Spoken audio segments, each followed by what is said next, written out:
A 6-2 win for the Tampa Bay Lightning in Game 3. Gentlemen, our coverage here on the fourth period is brought to you by BitBuy. Go to bitbuy.ca/TFP to receive up to $50 when you open an account. Terms and conditions apply. Well, Dennis, the Tampa Bay Lightning applied a very different game plan here in Game 3, and it seemed to work to perfection, didn't it? Well, the Chains may not be all the way back, Irf, but they're back. Yeah. That's what they needed. That was the formula. And to our friends in Denver, I think you all might have a goaltending problem.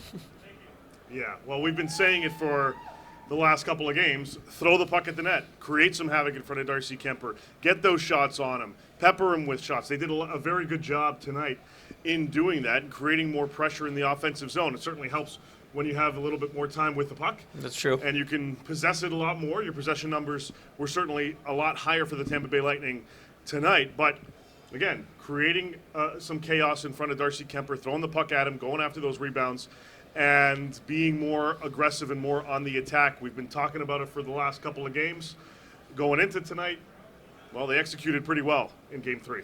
Tampa's best players were their best players tonight, Dennis. There was no Braden Point. He didn't play, but they really didn't need him winning this hockey game. No, it wasn't optimistic before the opening faceoff. You'd think you'd need Braden Point to score goals. You got 6. And they flipped the script.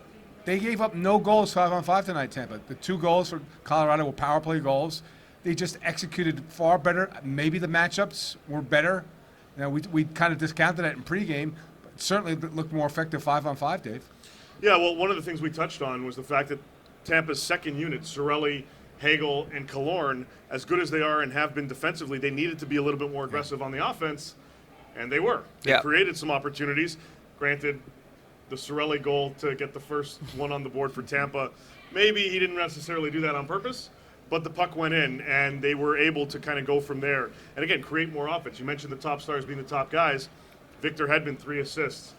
Nikita Kucherov, a couple assists. Stamkos with a goal and a helper as well. They needed those guys to get the job done for the Bolts, and they were able to do it. Colorado looked a little off tonight. Yeah, well, that's the funny thing. I mean, also another depth guy, Corey Perry, I have to say this one's first player now in NHL history to score in the Stanley Cup Finals for 4 different teams, Dennis. But it's the Tampa Bay's depth that really took over tonight. It's depth and the shot blocking. And Tampa is a shot blocking team, but they were in lanes. They blocked shots at key times. When you saw McKinnon or McCarr line up for a shot, it usually got blocked and went to the corner, Dave. It wasn't the team was certainly, although the shot total I think was 39 for Colorado, they weren't the dangerous team that were games in 1 and 2. No, that Tampa.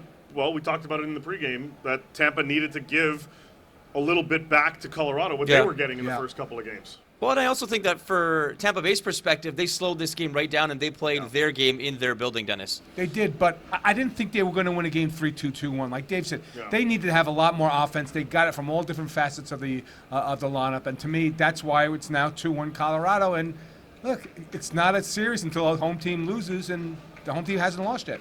Yeah, it's been a fun one, Dave. Yeah, it certainly has. We've been getting chirped all over social media for being so pro-Tampa. Well, we weren't. I mean, we've been saying how effective and dominant the Colorado Avalanche have been in the first couple of games, but they got a taste of their own medicine tonight. Well, that's the thing, and I think that this makes this series really interesting now as the Tampa Bay Lightning have inched closer to tying it. Game 4 Wednesday night will be here. Our coverage on the fourth period brought to you as always by BitBuy.